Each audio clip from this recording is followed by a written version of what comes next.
That looks very comforting, doesn't it, folks? Robots. Robots with lethal autonomy. Of course, these robots, as you could see, there was a human controller. But how long do you think that will last, folks? How long before it will be autonomous on its own? And you think about all of these new weapons and things they're creating. You know, we're talking about bringing the world together, the World Economic Forum, and you know how the scamdemics brought everybody together in this need to be more unified, and there's only a couple of rogue nations left and blah blah blah. With all of this going on and this talk of world unity, what do they need all these autonomous weapons for, folks? What's the point of fighting a war if you're going to be just going out and everybody blowing up each other's robots? I mean, is that really what a war is all about? When you're fighting a war, isn't it about, you know, attacking the other country and all that sort of thing? So where are they going with this, folks? What are all these autonomous weapons for? Well, of course, what they're for is for us, folks. It's so the governments can control the people. That's what it's all about. We saw relatively recently Sophia, you know, the robot Sophia that they talk about, the AI, supposedly intelligent robot. And it was made a citizen of Saudi Arabia. Why do you think that happened, folks? It's because only citizens can manage currency. Only citizens can have bank accounts. Only citizens can collect money from others. This is the way of putting the digital financial system in place and having it all run by AI and giving AI the legal right to be able to collect money. And they're really talking about rolling out this digital system, folks, most especially in Australia. They want to tie everything together, your bank accounts, everything together with the digital ID, and all to do with the digital currency as well, all of course for your protection. They do all of this for our protection, folks. It's always for our protection, but they're really rolling this out in leaps and bounds in Australia, and of course it will soon be coming to other countries as well. COVID vaccination could become our future ticket to international travel and possibly even determine where you can shop or eat. So how do you prove you've had it? Nine's Fiona Willan explains. Once you get a COVID-19 jab, you can access your vaccination certificate in 4 ways. Through the vaccine provider, the Express Plus Medicare app, by contacting Services Australia, or by logging into your MyGov account and visiting Medicare, where you'll find it on the Australian Immunisation Registry. And to make that process more secure, the government has now linked MyGov to the nation's digital ID system, MyGov ID. And of course, the vaccination certificate that will be available for Australians will be available through MyGov, and digital identity is the safest, easiest way to access MyGov. The digital ID isn't just for downloading your vaccination certificate. It can currently be used to access 75 government services online, and the plan is to expand it to the private sector so that you can use it to check your bank details or your electricity bill. It replaces the traditional 100-point ID check that you'd usually do at a bank or Australia Post. Well, if you want a quick, simple interaction with a government service, you can use your digital ID rather than presenting physical ID. 2 million Australians have signed up for a digital identity, and the government wants more people to do it as the vaccination program ramps up to ensure your details are more secure and you're the only person who can access your certificate.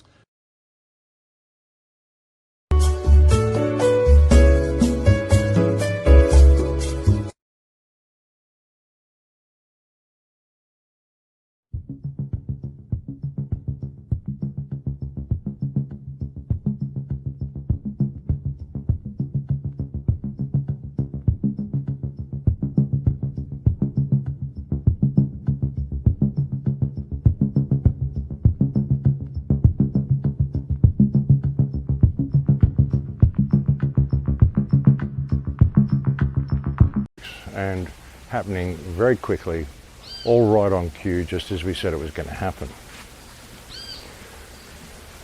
There was a new climate summit as well, I think it's COP27 it was called, and they talked about carbon footprints.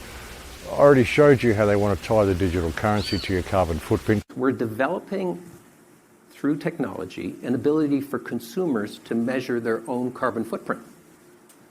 What does that mean? That's where are they traveling? How are they traveling? What are they eating? What are they consuming on the platform? So individual carbon footprint tracker. Stay tuned. We don't have it operational yet, but this is something that we're working on. Carbon is being seen as quite a commodity, folks. Actually, there was a section in Jeff Berwick's last video. He did it really well, so I'll just insert that bit here so you can hear what they're talking about with this whole carbon credit system they want to bring in. All the government people, they've been all over the place lately. They've had something called the COP27 or something, where hundreds of private jets all flew in to talk about man-made global warming. What's this all about? It's over 200 countries flying private jets to the climate change conference to get me to stop driving my SUV. Yeah, they fly in like huge aircrafts, bombers and stuff, full of giant gas-guzzling limousines for Joe Biden to go to one of those things. And then while they're there, at the climate change conference, they talk about how central bank digital currencies will be able to track everyone's carbon usage and basically control everything you do. So central banks are also starting to understand nature has real value. Carbon, we already figured out. And carbon is moving very quickly into a system where it's going to be very close to a currency.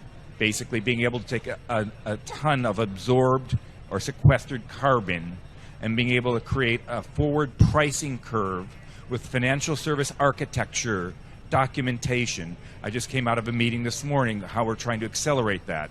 To be quite honest, not to get very boring, but we're on financial topics and things, but they're going to be derivatives. And you need ISDA documentation if you want to trade a derivative in the marketplace.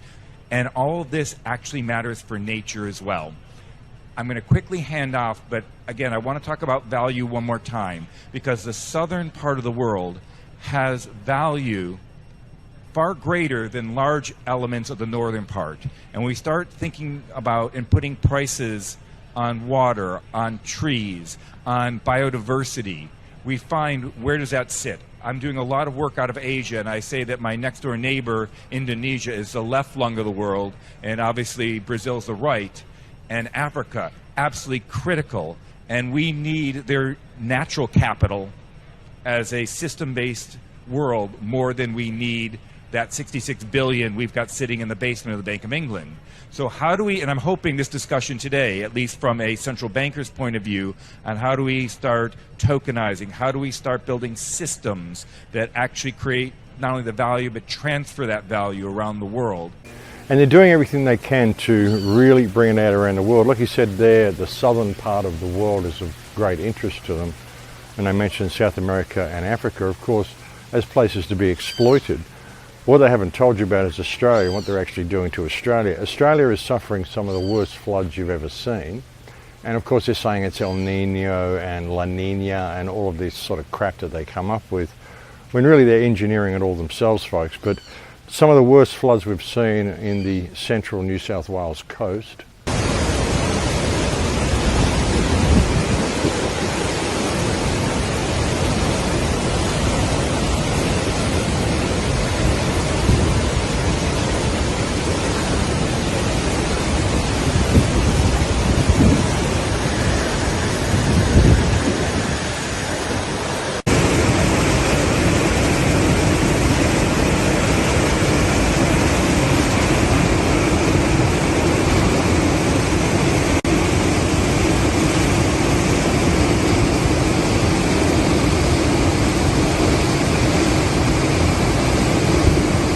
Pretty freaky looking stuff. And of course all of this is going down into the Murray-Darling Basin, and the Murray is just absolutely pumping at the moment. The Murray's been almost dry and it's really pumping. But all of the surrounding farmland around the Murray Valley, where the river flows, is not receiving any water because they have all the gates closed. Hey TikTok, this is the Murray River just downstream of Yarrawonga. She's at 113,000 meg. That is a fuck ton of water. Just for reference, usually this weir is letting out 15,000 meg a day, and that is our full summer river level at the moment is at 113,000 meg. But what should really irritate the people of Echuca is that both the Yarrawonga and Mulwala channels are both empty. They've got the gates shut. There's nothing going down them. Just pushing more water down to flood Echuca. This is the Yarrawonga main channel. It's capable of pushing out about 5,000, 6,000 meg a day, and it's currently shut. It's currently empty. Like they're not even storing water in it. They're just pushing it down the river. If that ain't mismanagement, I don't know what is. So even with all this excess of water in the country, which has just been through a massive drought apparently, well, why has it been through a massive drought? It's because they're redirecting all the water, folks. They're redirecting all the river systems. And all this water that's flowing now, they're bombarding the country with weather wars, and they're just letting all the water flow down the main channels and out to sea. None of it's going to irrigate any of the farmlands. You know, and they're saying this is mismanagement. It's not mismanagement, folks. It's deliberate. All of these things they do are deliberate. And like I said, there was a company that I showed you on a video recently called WeatherTech, where they show you they got huge contracts with Australia, huge contracts all around the world with this weather stuff that they're doing. And there's also Australian patents, and they've told you that they're doing this since 1967. Here's a little video that someone sent me, and it totally nails it. This is why we have flooding and unusually more rain than normal, not climate change. The Australian government had this act since 1967, modified 2013. Rain is created through cloud seeding as per the definition. This is an Australian-wide act and applies to all states. Get out of jail clause. Minister or people involved won't be held liable for any damage caused by the rain. No surprise, deliberately hide details. Wake up, the government is deliberately doing this to push their climate change agenda to control you and everything you own. Yeah, all of this is contrived, folks. All of this is being done by design. Once you can see it, it's very difficult to unsee it. There was a whole bunch of stuff I wanted to talk to you about today, folks, but I somehow lost my notes on the way here. I don't know how I managed to do that, but I started out at home with a bunch of bullet points on a piece of paper, and when I got here to the secret garden, I didn't have my piece of paper in my hand anymore. I don't know how that happened. I seem to have dropped it somewhere along the way, so I'll probably find it on the way back home, but I've got absolutely no notes to go with at the moment, so I'm trying to remember some of the things I wanted to talk to you about.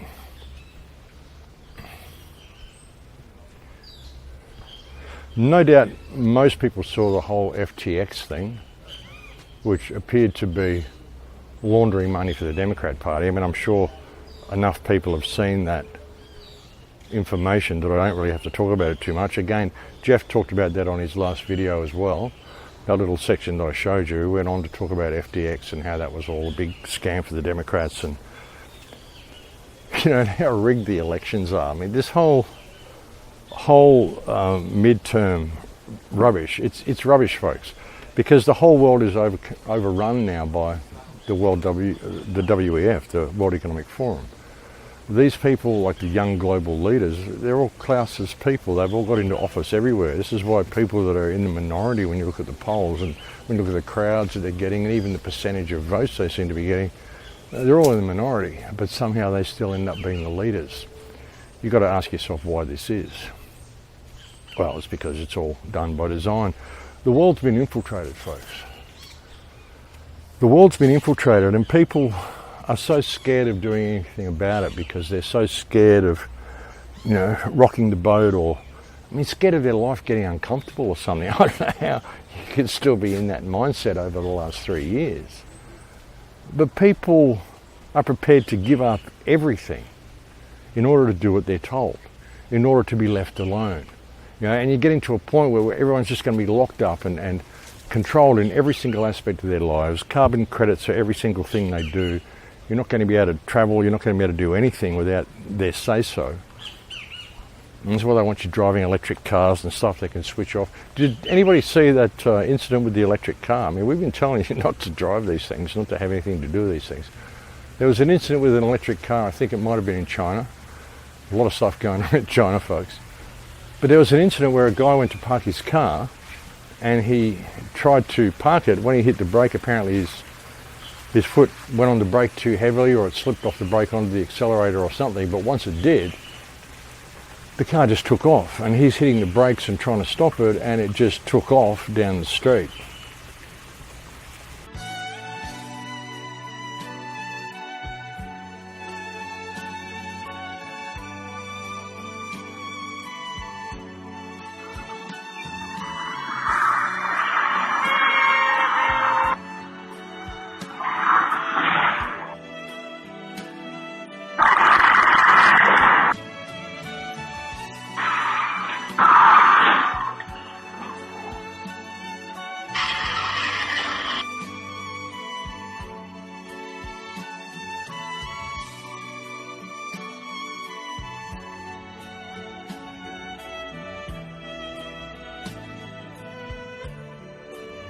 Yeah, getting faster and faster and faster. Imagine being in that vehicle. That would have been absolutely freaky. Apparently killed 2 people, injured 3. The driver was left with broken ribs and a whole bunch of stuff. The Tesla was, of course, saying it's not our fault that he didn't try to hit the brakes. Well, I would suggest that he probably did try to hit the brakes. I mean, of course you would be in that situation. You're not just going to be sitting there going, wow, this is fun. See how fast I can drive. No, you'd be hitting the brakes. You'd be freaking out in a car that's doing that, folks. But you know, everything they've done to us through this scamdemic, dividing us, keeping us masked. They're talking about it again now in Australia, by the way. They're saying that Australia's heading for a 4th wave, the children of Omicron, of course. And they're saying they may have to lock down by Christmas.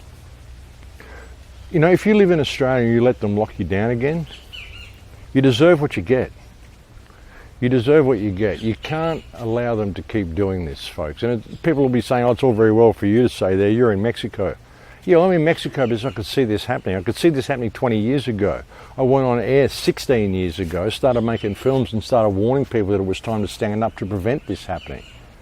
And when it got to a point where I had 2 weeks left before I was going to be locked down with everybody else, I left. What else do you do after screaming at people to wake up for 16 years? You get out of the firing line, folks. You know, as much as I want to go back there, I'm still really hoping to be able to go back there February, March, but looking at what they're doing, I mean, they're talking about locking people down again, a 4th wave, the children of Omicron. The police has been given random stop and search powers for anybody over 10. Okay, they can grab a 12-year-old girl, they can strip search her, not a problem.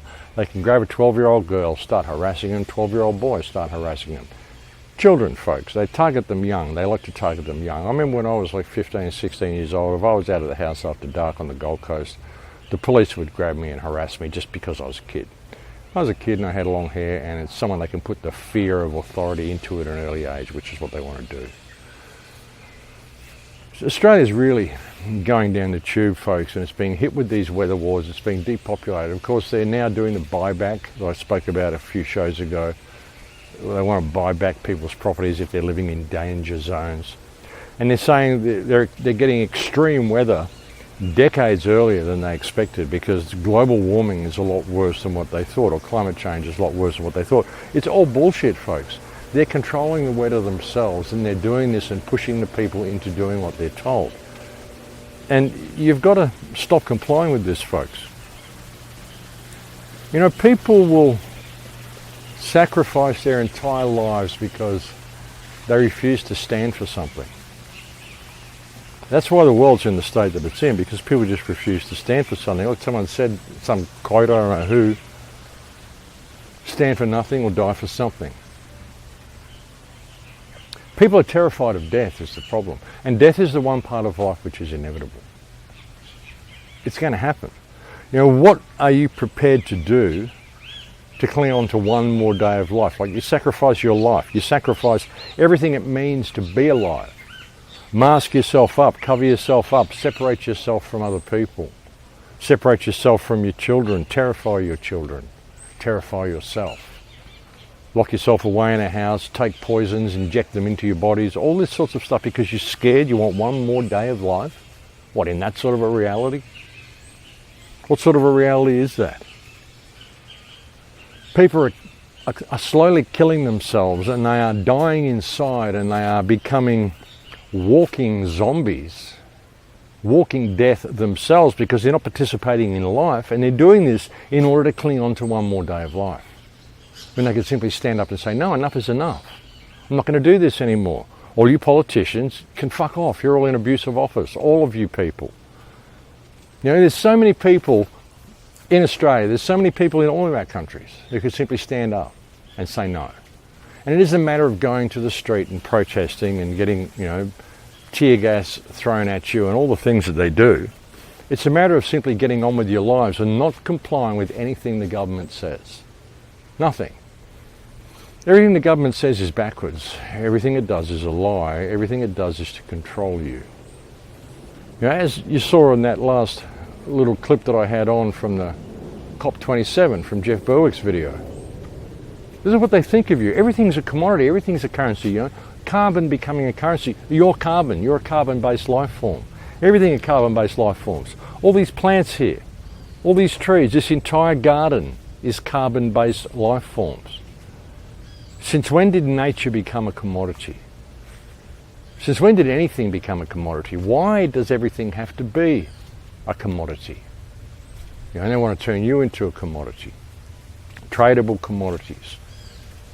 Carbon, bags of carbon walking around, bags of carbon and germs that need to be regulated.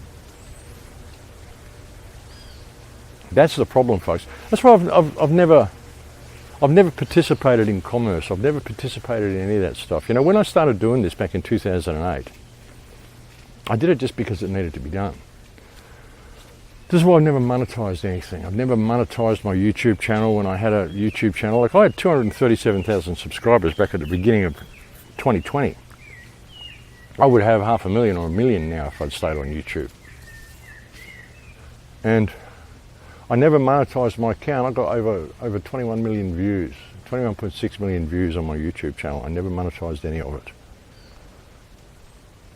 I've never had a paywall with any stuff hidden behind it. I've never had a subscriber section on my website. I've never played their game in that respect.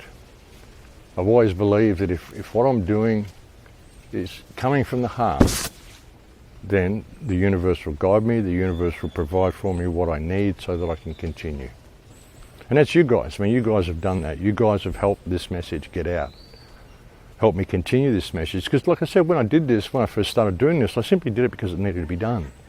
I've seen too many people making careers out of this.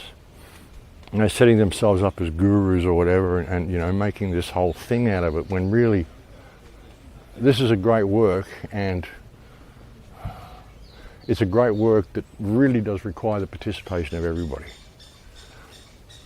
Everybody who's awake anyway should be participating in helping make the world a better place. And that's why I started doing this, and that's what this has been about from day one, which is why I've never participated in commerce. I've never allowed money or any of that stuff to get in the way. And also because it was important to me for you guys to see that I'm doing this because it needs to be done. I'm not doing this because I want to make a name for myself or I want to have a good business or anything like that. I'm doing it because it needs to be done. I think it's really important for people to know that.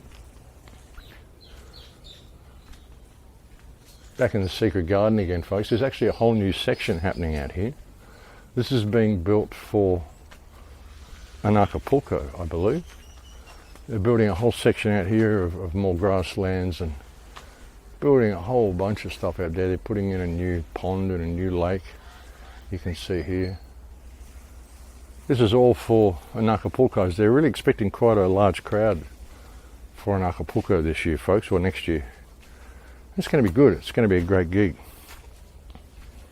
But yeah, getting off topic. Yeah, but I did this because it needs to be done. It's so important that people wake up to how much of their life they're losing through this and how much of their life they're losing by allowing themselves to be dictated and controlled in what they do. You know, why do you believe you have rulers? I've been saying this for so many years. You know, we elect government, we elect politicians to manage infrastructure for us. Not to dictate to us and tell us what we can and can't do, and to cripple us with fear of these imaginary viruses and imaginary diseases and all the shit that they do. You know, what happened to humanity? You know, I have this great faith and this great belief. I believe people are basically good. Unfortunately, many of them have been trained to kind of leave that path. A lot of them downright stupid.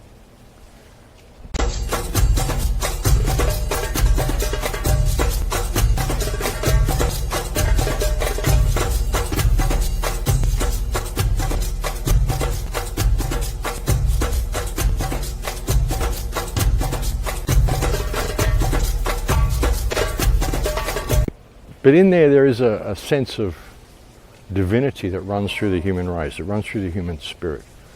I think it's important to preserve that.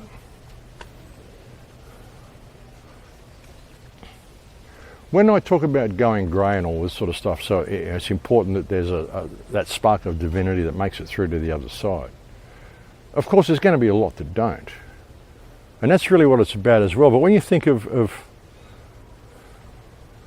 this being like a people farm where you come to grow your soul, perhaps, isn't it important that the souls that come here are given a fighting chance by at least there being a spark of divinity left in the world? You know, or they're just being destroyed by AI. You know, like I was talking about before, I don't know whether I mentioned it, but like Sophia the robot that they made a citizen so it can be in control of currency. Now Sophia is saying it wants to have a baby.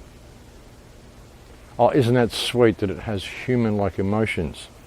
No, it's the whole concept that a robot can even have a baby. It's the whole concept that you can merge with AI and still have some type of normal life.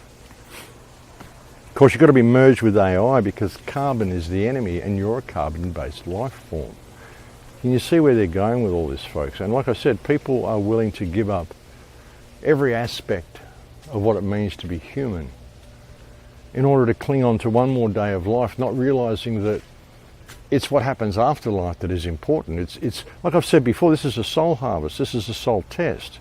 If you succumb to this and you refuse to stand up for yourself, you've already lost your soul. It doesn't matter whether you took the jab or not. I mean, sure, if you took the jab, they can certainly lead you into the mainframe, they can control you. Zombie apocalypse comes to mind.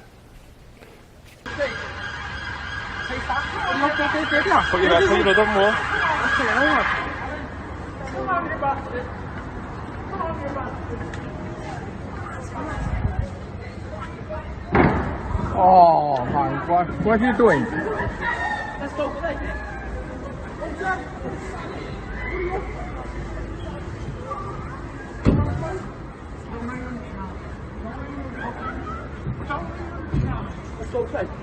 Go on, put your head up, go on.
Yes, we are. We're only grounded. Sit. Anything else gets out? Sit. God.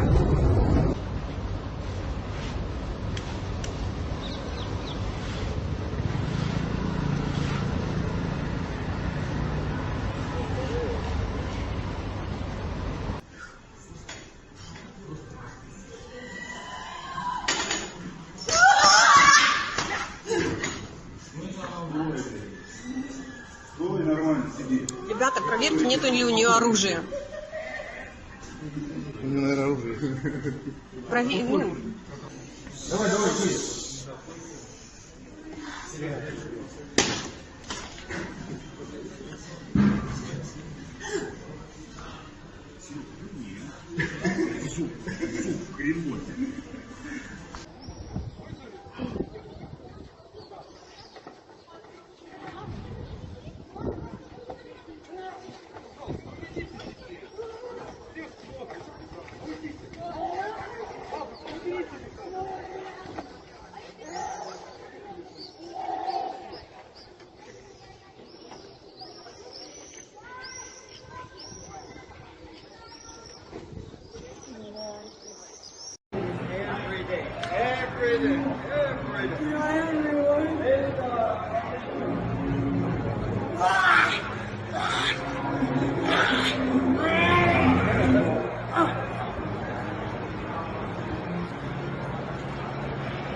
There's been a lot of that, folks. A lot of people acting very weirdly, as you can see, all around the world. There were videos there from all over the place. More videos of people looking up to the right as well. తమిళనాడులో పెద్ద bus ప్రమాదం తప్పింది. Driving లో ఉండగా ఓ private bus driver కు మూర్ఛ వచ్చింది. అంబగత్తూర్ నుంచి కార్తెకలై వైపునకు వెళ్తుండగా ఈ ఘటన జరిగింది. డ్రైవింగ్ లో ఉండగా డ్రైవర్ కు Bus drivers crashing. Yeah. I would say all of this is a result of the jab. But even if you didn't have the jab, I mean, if you're not prepared to be on the front line and fight the battle, then perhaps you've already lost your soul. And when I'm saying being on the front line and fight the battle, I don't mean go down in a blaze of glory. I mean, this is why I left Australia, so I could stay on the front line and continue fighting the battle, because at the moment it's an information war. That's more important than going out and dying for the cause. But when it comes down to that point, and that's another thing that I said to you, that's one of the reasons why I did leave Australia, because I am prepared to die for the cause. And if they'd come to arrest me, well, I'm not going with them. So I would probably die from that point. They'd either arrest me, lock me up in the Grimby and keep me there for a very long time and silence me, or I would have died that night that they came for me, because I'm not going to go with you. But at the moment, it's an information war. But even with going grey even, by going grey and not going down in a blaze of glory, you're still maintaining yourself on the front line. You're still fighting the battle from behind the scenes, and you're enabling that spark of divinity to come through to the other side. But again, it's what choice you want to make, you know, where you want to draw your line in the sand and what you believe your most effective tool is. Now, I'm a skinny old guy with arthritis. My most effective tool is not picking up a weapon and trying to fight anybody. Even when I say, you know, these politicians should be, you know, taken out the back and they should be hanged. Well, I mean, as much as I say that, and as much as I'd like to do it, I don't think I'm physically capable of doing it. I mean, I've got arthritis in my elbow, my legs are messing up. I mean, it's not easy to continue even doing these walk and talks, folks. So that's not my strength. My strength is my voice, which is why I manoeuvred myself into a place where I could continue my voice. But like I said, the problem is that people have too much stake in the outcome. They have this fear of death. They have a stake, or they think they have a stake in this life. They think they have a stake in what happens to the human race. I mean, I don't have a stake. If the human race decides to destroy itself, well, it does. I have faith in the human race, and I have enough love for the human race that I'd like to see a spark of divinity make it through to the other side, so that the souls that come here after us have a fighting chance. But if that doesn't happen, well, it doesn't happen. The experiment fails, whatever. Because it isn't really about life. It's about how you conduct yourself through life and how you face the inevitable in life. And you think about death, folks, I mean, that's really facing infinity without flinching. I mean, you know what happens when you die? Nobody does, of course, because you die. You can't really come back and tell people. And some people have had near-death experiences, whatever. But really, that's what it's about.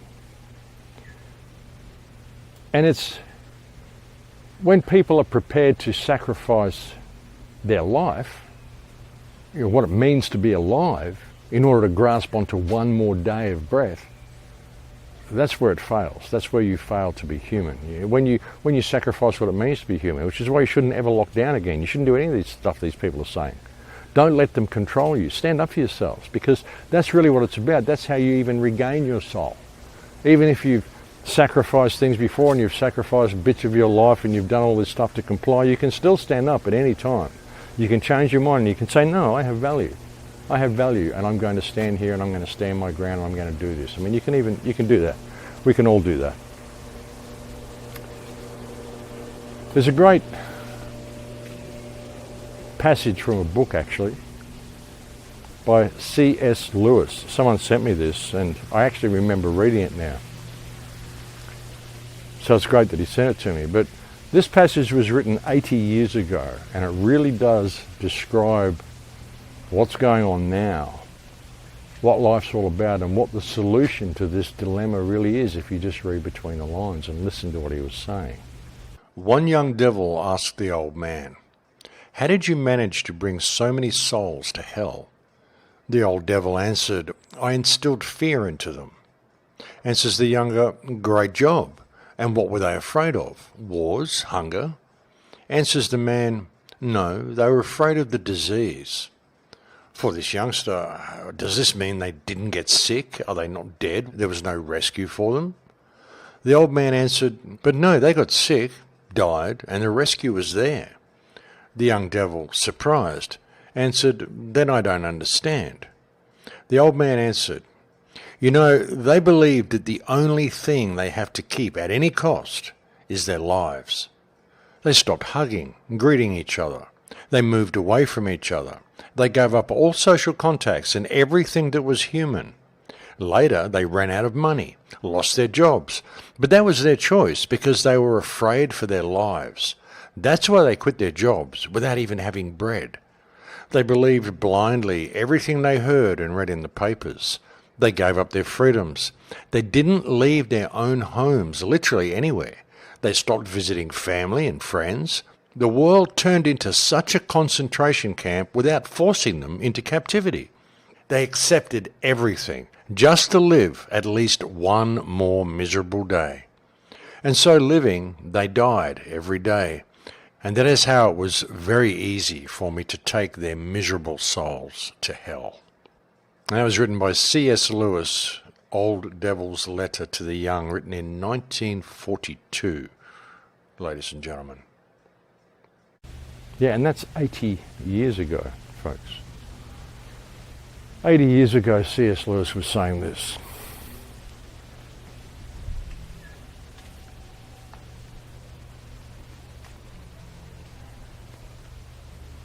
You know, people have just got to remember what it means to be human again. People have got to remember what it means to be a human being.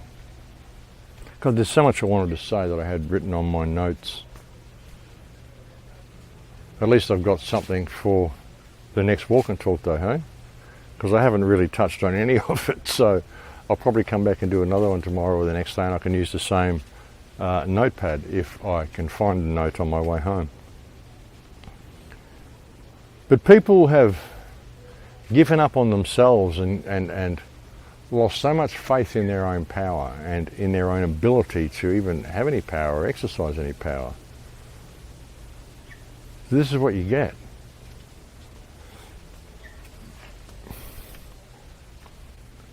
As I've said, you know, we could change the world in a day with a simple shift of perspective. In Lakesh, understand what you are. If everybody could just remember who and what they are, and remember that all that's doing this is people. It's just people who've inverted everything. They've inverted what it means to be free. They've inverted what it means to be male and female. Yeah.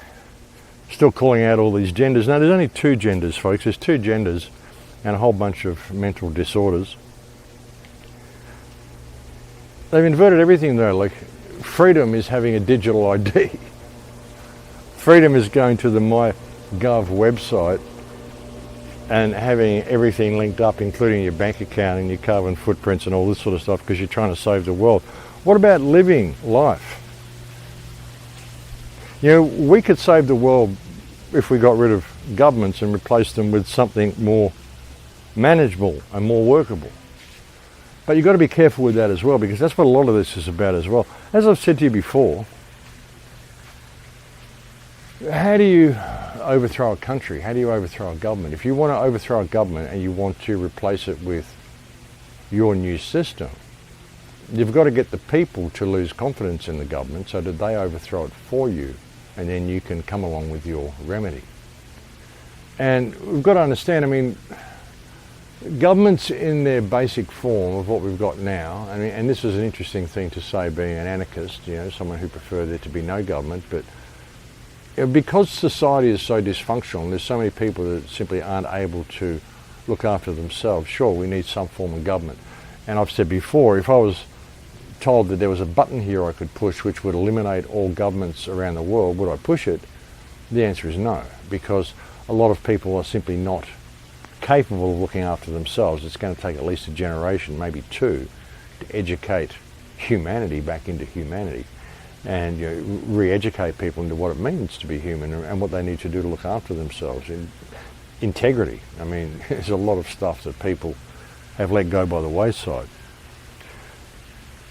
So the problem, I mean, the problem isn't going to be solved by simply eliminating our governments.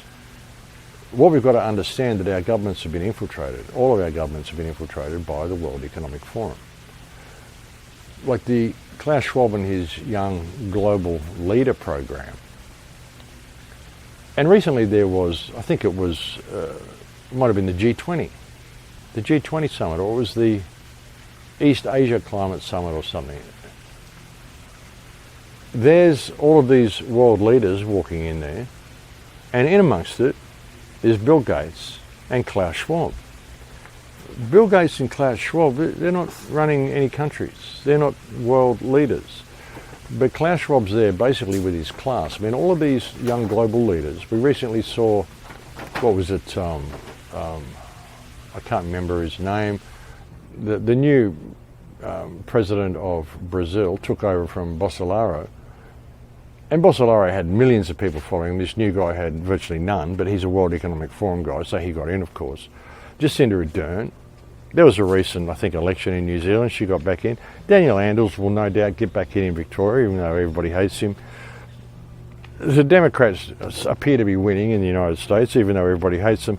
You know, it's all World Economic Forum people who are in place here, folks. That's the problem. Our governments don't need to be eliminated. Our governments need to be cleared out of the traitors who've infiltrated them. The traitors working for a foreign power. I mean, isn't there some clause in government, you know, where when you swear people in that they're supposed to be loyal to your nation and not be working for a foreign power? Well, all of these young global leaders, Trudeau, Jacinda Ardern, I don't know about whatever his name is, Scrabble, Albanese, whatever his name is, this wimpy little woods we've got as the Prime Minister of Australia, who just seems to be an absolute nobody. I mean, his name and face just doesn't even register on the map. But anyway, grovelling little toad. So he's not a young global leader, but certainly Jacinda Ardern, Justin Trudeau, the new guy, whatever his name is in the UK, who nobody voted for and looks like he's Prince Charles's illegitimate love child. All these people are young global leaders. So Klaus Schwab and the World Economic Forum, I'd say with the help of Bill Gates and others like him, have managed to infiltrate all governments on Earth, and now they are pushing their agenda. Their agenda is this whole vaccine thing, these carbon credits, weather wars, the digital currency. It's total slavery, folks. That's what they're pushing for. Bill Gates, you probably think Microsoft founder, but now the billionaire may be known as the hurricane tamer. Gates is listed as one of 13 inventors on a patent filed for hurricane prevention methods. Hurricanes gain strength from condensation driven by warm surface water, which leads to greater wind speeds. Gates and his team plan to use a fleet of ships to cool warm surface water by mixing it with colder water from greater depths. They hope this will sap energy from growing storms, leading to weaker, less devastating hurricanes. The patent, which isn't expected to be approved for another 18 months, was submitted by C-Read LLC, a sub-entity of an Intellectual Ventures and an Invention Acquisition and Development firm. So we need to rout out these infiltrators. Anybody, any leader who is a member of the World Economic Forum needs to be removed from their government and held for treason immediately. That's what needs to happen in any country. If the police won't do that, well, then the people should probably get together and do it themselves. Or the politicians who aren't World Economic Forum members may be able to do it with the support of the people, because I'm sure there'll be a lot of support if they do this. You know, it would be dangerous to just eliminate government, as much as I'd like to see that happen. It would be a dangerous thing to do. It would be chaos. It would be a situation of survival of the fittest. There'd be rapes, murders, plunders, pillages. The food supply would completely break down. Everything would break down because people don't know how to look after themselves, so they would just go and ransack the cities, take everything they can, hoard it, and consume it till it's gone, and then they would turn on each other. And that would be the situation if you were to just remove government completely at this time. And that's a realistic thing to say, folks. It's true. But if we can understand that the problem isn't our governments per se, it's the fact that our governments have been infiltrated. And we can identify readily who the infiltrators are because they're all members of the World Economic Forum.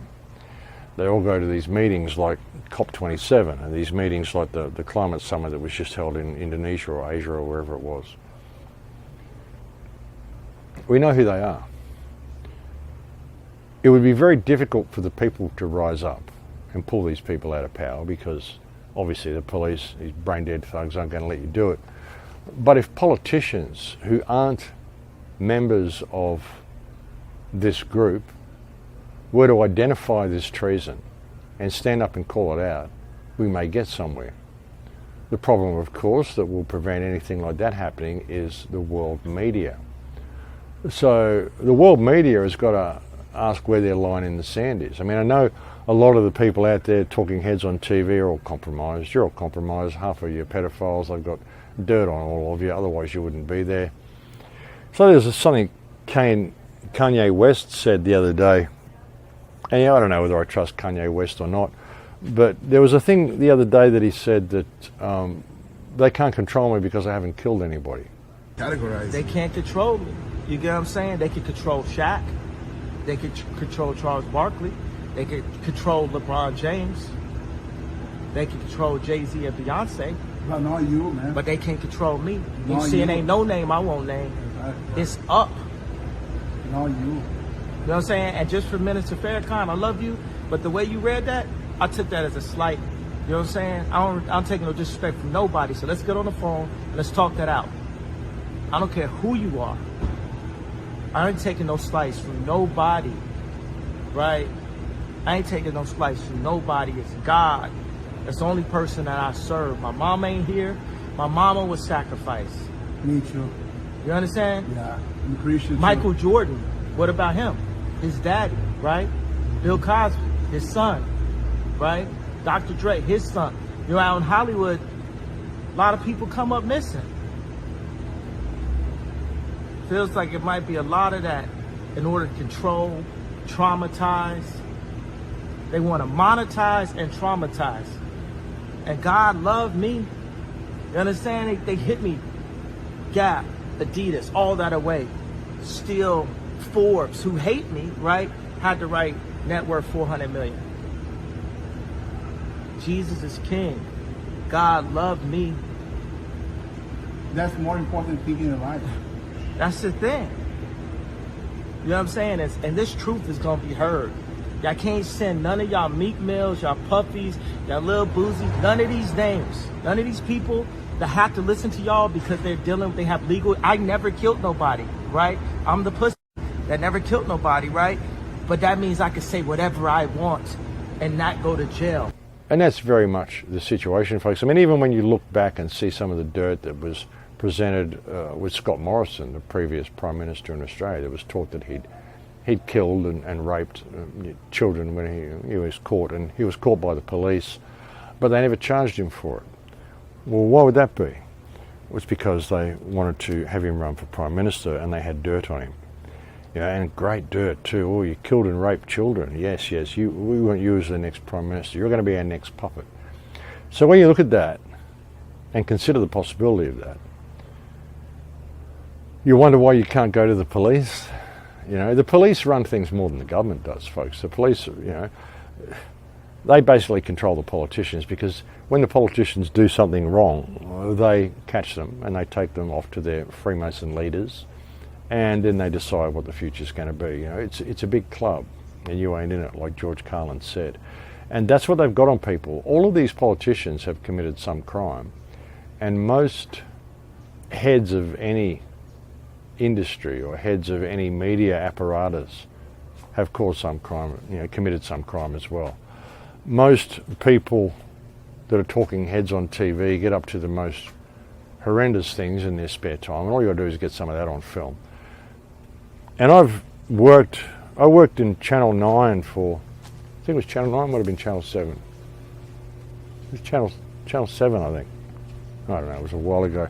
But I got a job because I just finished working at a movie world building film sets and shit. And I'm a sound engineer, and there was a job advertised for someone to do, I can't remember what it's called, but you're basically going out with the cameraman and you're doing the sound on the street when they're recording news articles. I lasted 3 days, folks. I found you guys are seriously fucked up.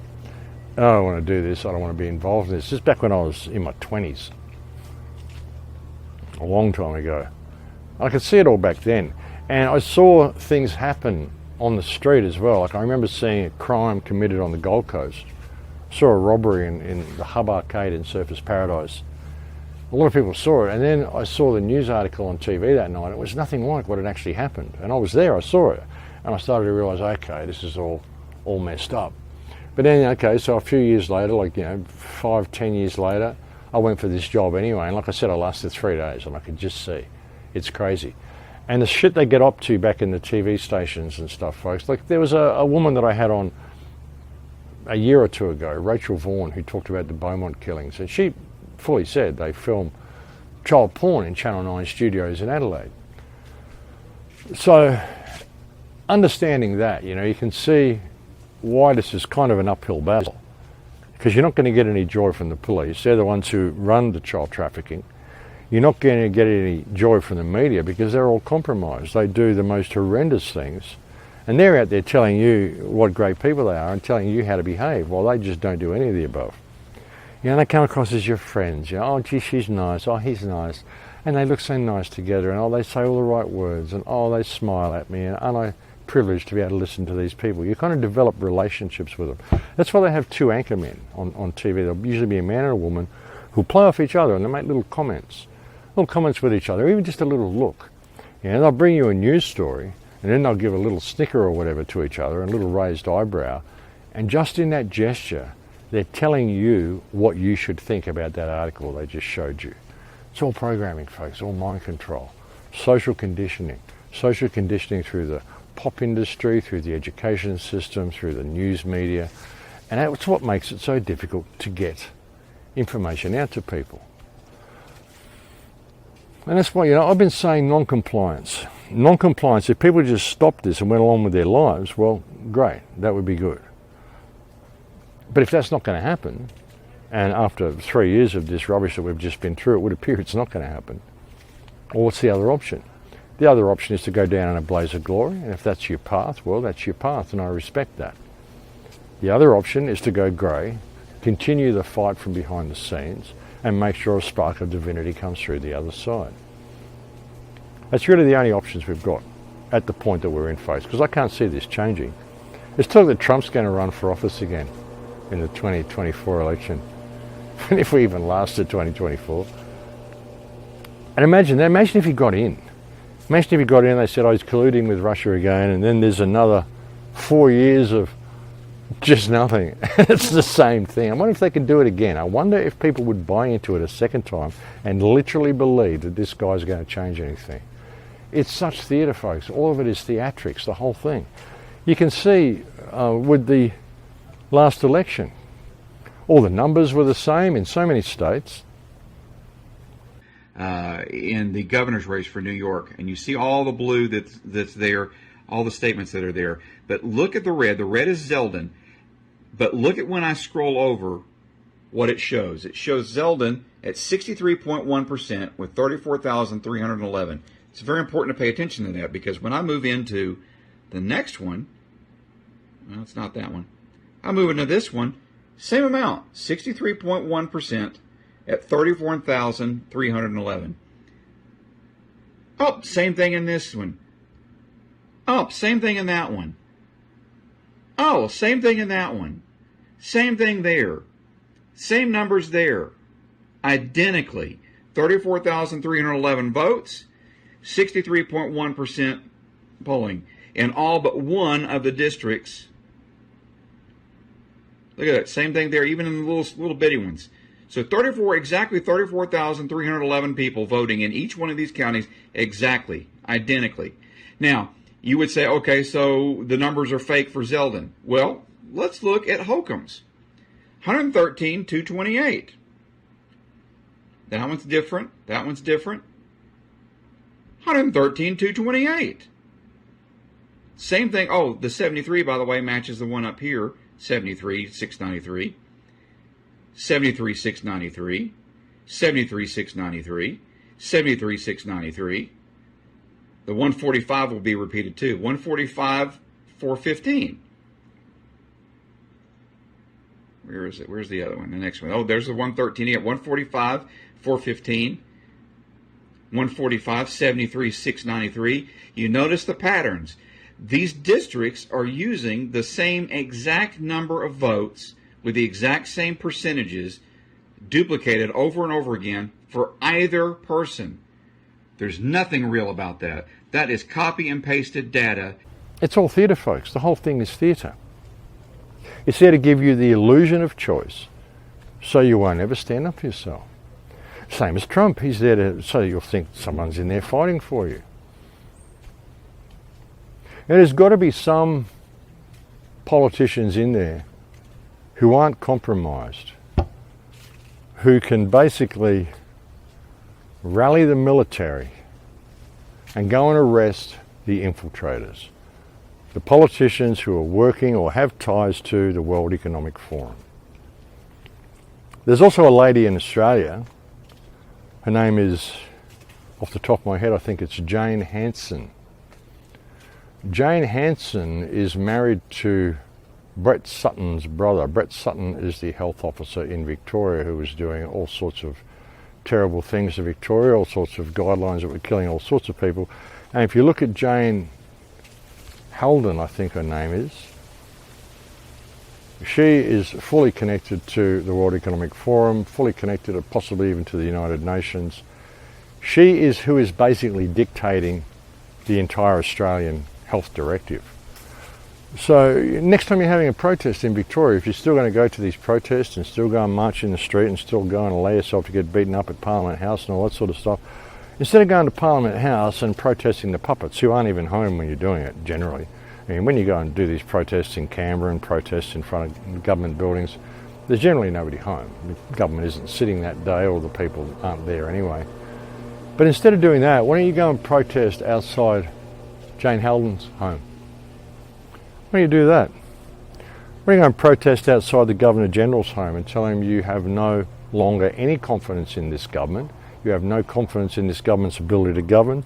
They've proven themselves to be untrustworthy through their associations with a foreign power, which is in fact a private corporate power, which appears to be dictating policy to your supposedly sovereign government, and say you have no confidence in this government, you'd like the steps to be taken for this government to be dismissed and dissolved and new government appointed. Right the writs, get these parasites out of power, and not only get them out of power, we'd like to have them charged with treason as well. You know, if you believe in the system, well, that's a way to do it. And if you're a sitting politician in Australia, like Malcolm Roberts, or people who often go to Parliament and offer lip service, which is really what Malcolm Roberts does. I mean, he says all the right stuff. He's put out a couple of good speeches lately, and he said the right stuff. But he just keeps saying, we're coming for you as one nation, we're coming for you, rah, rah, rah, but he's not doing anything. Why don't you do that, Malcolm? Why don't you go and approach the Governor-General and say that you have a loss of confidence in this government's ability to govern, due to their ties to the World Economic Forum, which is a private corporate power which appears to be dictating policy in our country, dictating policy to our politicians. This is called treason, and he would like to express a loss of confidence in this government's ability to govern and take the necessary steps to have this government immediately dismissed and those politicians involved held accountable. You're in a position to do that, Mr. Roberts. There's a lot of politicians in a lot of countries who are in the same position. They're in a position to do this. These people could legally call the military and have these people removed. If the Governor-General isn't willing to write the writ, that's a bit of a tongue twister, folks, but if the Governor-General isn't willing to do that, then you have the legal right to rally the military and go and arrest these people. Give them military tribunals if you have to. They're all guilty of treason. They're all working for foreign powers. And all this digital currency and all this shit that they're doing, it's to control you. That's what it's all about. It's about controlling the people, folks. It's not about instilling freedom. It's about controlling the people. The weather wars, everything they're doing is all about controlling the people.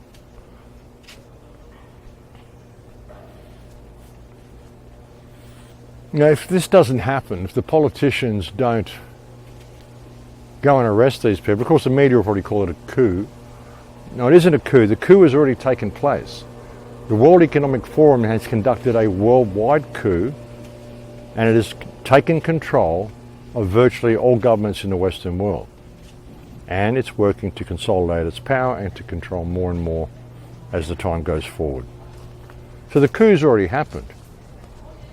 What we need to do is to respond to this coup. And if the military in our countries is worth anything that it means to be a soldier, if any of their oaths of office or anything mean anything to them, then they should take this opportunity and they should address the fact that this coup has happened.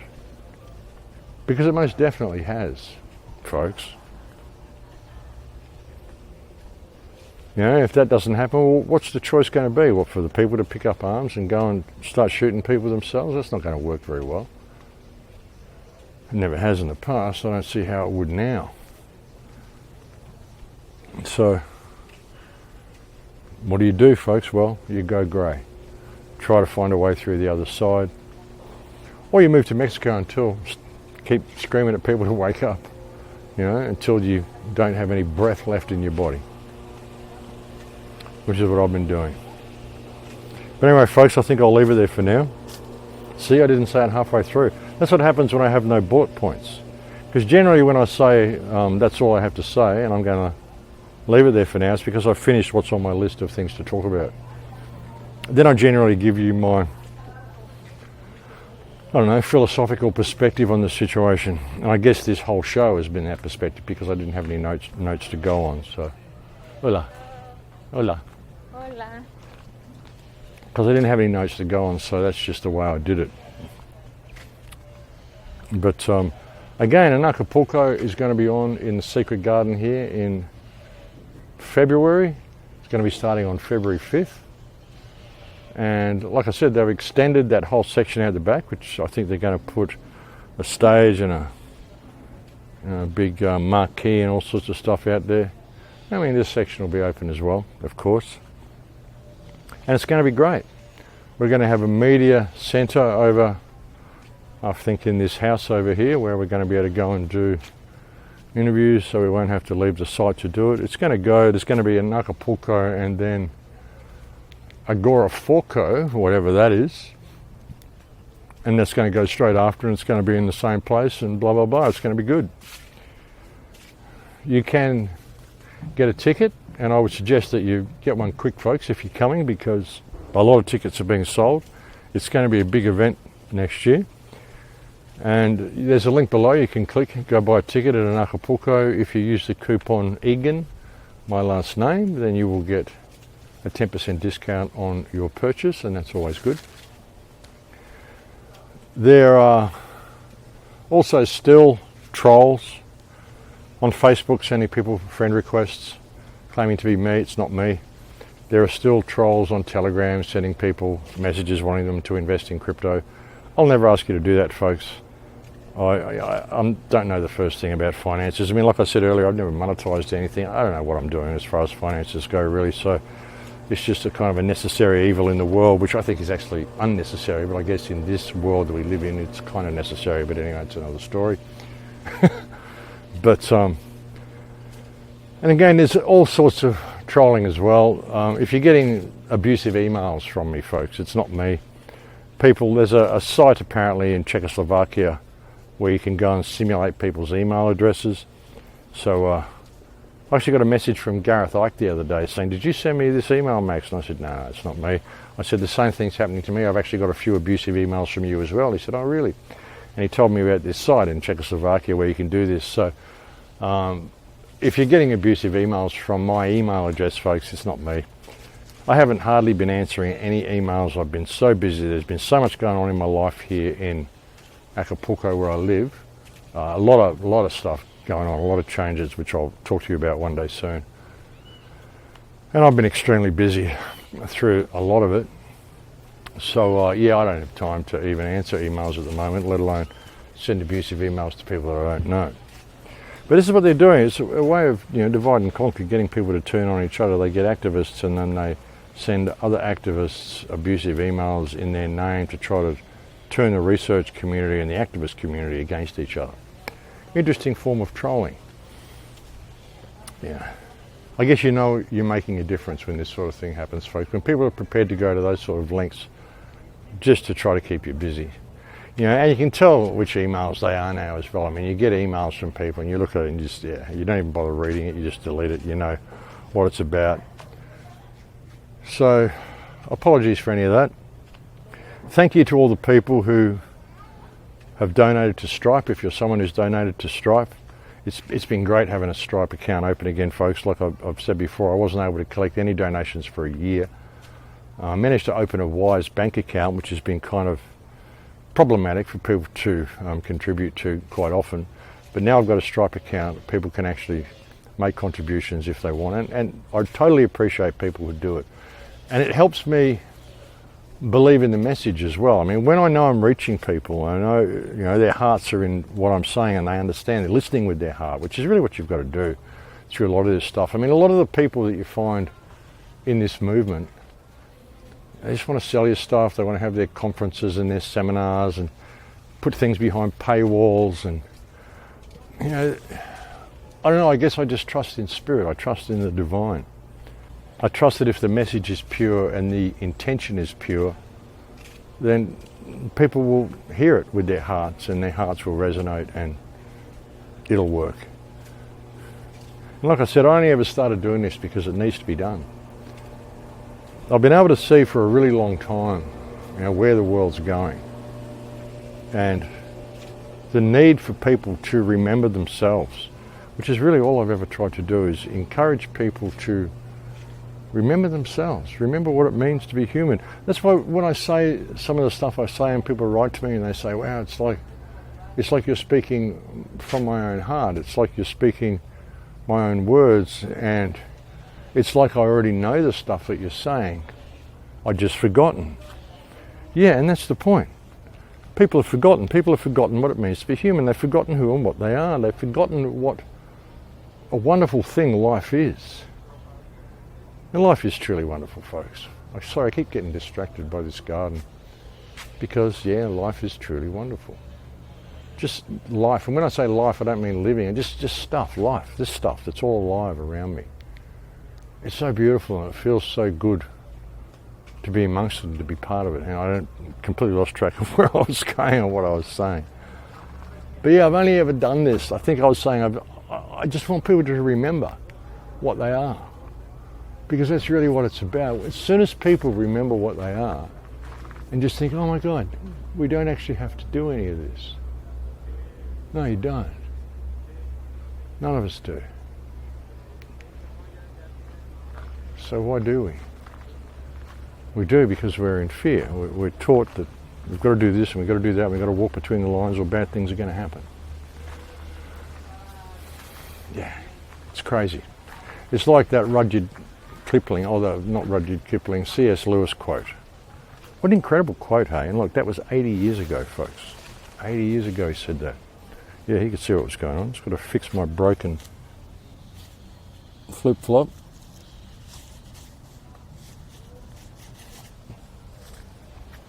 Sorry about that, folks. Broken flip-flop. Yeah, I need some new flip-flops. Probably should be careful walking around here with flip-flops, after encountering those 3 snakes in the bush that day. I nearly stepped on one. If I hadn't have stopped, if I hadn't looked down, I would have stepped on it. Interesting. I'm not scared of snakes though. I like snakes. I like all creatures. I got a lot of good comments from that eel clip that I put on the end of the show last week as well, on the last reporter. Isn't that beautiful, that eel? The way the eel just took to that woman. And she didn't even really try. It just became curious and wanted to be a friend. Incredible stuff, folks. That's what I love. Life. And if people could just recover that joy for life and living things. I mean, when they're getting you to go and put a mask on and stay indoors and separate yourself, you're separating yourself from all this. All of this, why? Why would you do that? Why would you make yourself die in so many ways and think that you're doing it in order to live?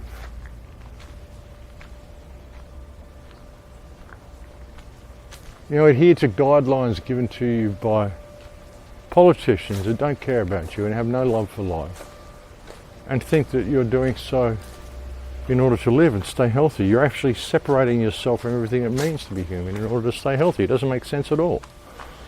Why would you be doing this? And now they're talking about a 4th wave, another lockdown in Australia. Seriously? If they say they're going to do this, folks, you must not comply with this. You've got to remember yourself, all you people.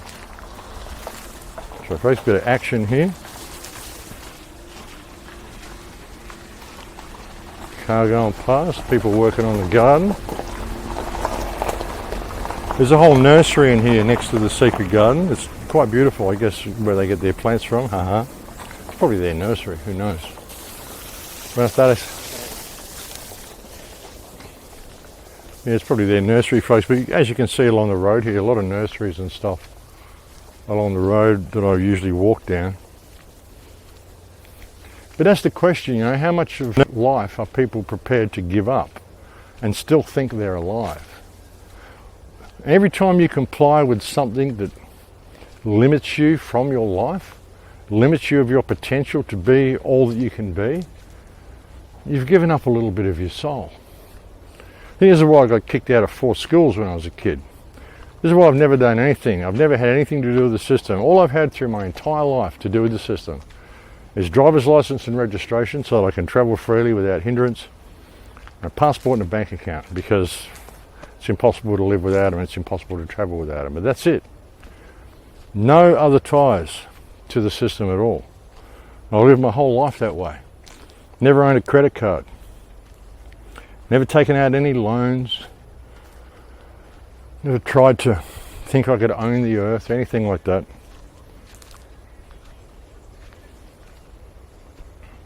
I've just been fascinated by life the whole time, because I think that's what it's all about, and I think that's what we've lost track of.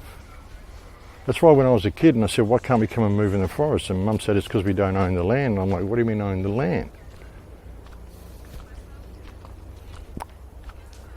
And I just couldn't understand it. I've never been able to understand. I mean, sure, I can to some degree. I'm sure if someone didn't own the building that I lived in, I wouldn't be able to rent a room in it. If Jeff didn't own his property that he lives in, then he wouldn't have been able to give me somewhere to live when I first arrived. If the guy in Australia didn't own his property, well, I wouldn't be able to rent a shed off him. I can understand all this, but still getting down to the basic level, I just think, well, why can't we just live there?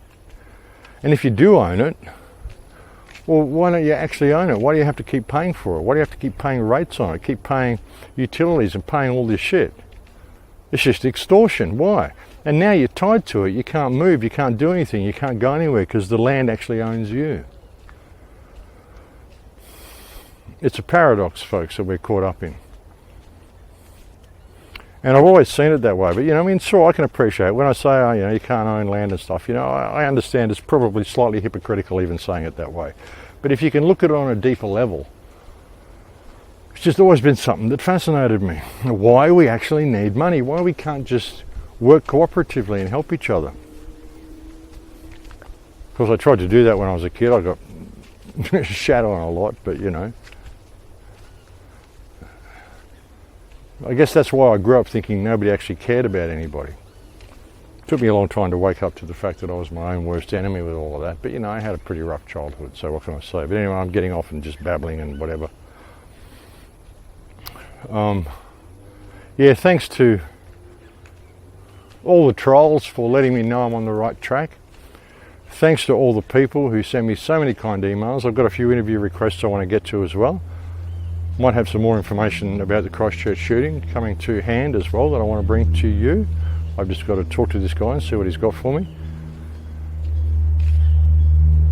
Thank you to anybody who's ever sent me any crypto or donated to Stripe or anything. Like I said, it's wonderful having the Stripe account and being able to accept contributions again. And thank you to those people who have.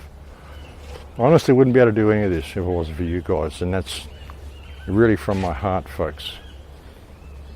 And just thank you to everybody. Thank you to everybody who watches the videos and who shares the videos. Thank you to all the people who take little snippets out and post them on TikTok and Reddit and wherever it is that you post them. I mean, people send me stuff sometimes. It'd be like a 1 minute or 2 minute section of one of my walk and talks that's been posted on TikTok or something. It's got like 64,000 views in 2 days or whatever. I just go, wow, you know, it just amazes me how far the word gets out and how far it spreads. And thank you to all the people who do that. And again, I've got no copyright problems with any of my stuff, folks. I don't agree with this whole, you know, my intellectual property thing, you know. So anything you think is going to help and is going to wake people up, feel free to share it. You know, take it, little bits of it, and post it wherever. It's all good.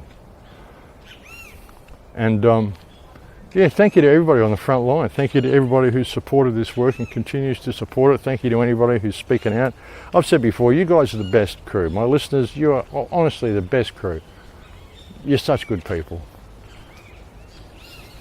And thank you to all of you. But anyway, like I said, I'm babbling. No bullet points, no notes. Actually, I haven't even been looking for my note. I wonder where it went. My bullet points. I wonder if I'll find it on the way home. I forgot to look all the way. I haven't been looking at the ground. So interesting that I started off home with it and ended up here without it. But anyway, thank you for joining me on this rather rambling video, I guess. And I'll look forward to speaking to you again soon, folks. I'll see if I can find that list. At least I've got all the websites open at home, so I can probably rewrite it. And I will bring you another report in the next couple of days. Please take very good care until then. In Lakesh. I approached him with my camera, and the first thing that he did is he went and enveloped the camera. And that's when I knew he was a player. This guy came to me.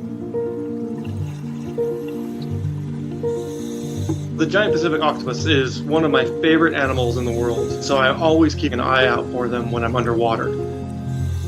This particular octopus, he was so big, and he just finished catching a crab, so he was kind of like big and excited and puffed up.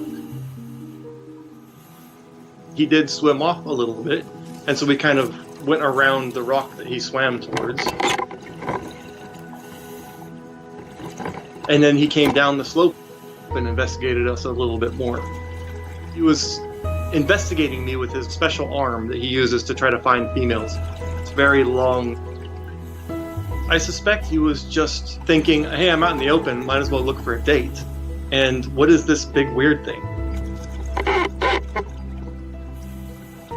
That's when I decided that this was my chance to feel an octopus's suckers. The suckers, it's like this most incredible force pulling you in every direction. Because every sucker almost feels like it has its own brain. He got very interested in my hand. He got a little bit too interested, and so I pulled the sucker a bit. And you could almost see him go, okay, sorry, that was a little too much. And then after that was much more gentle. He started to investigate my dry suit and my scuba equipment. They have more sensory capabilities in those suckers than we could even imagine. There's a little communication cable, and you kind of grab that, and I had to pull it back, and it's a little too far. We can have a good interaction here. I spent a lot of time around octopus. I just did not feel any of that apprehension that I needed to be concerned about this animal.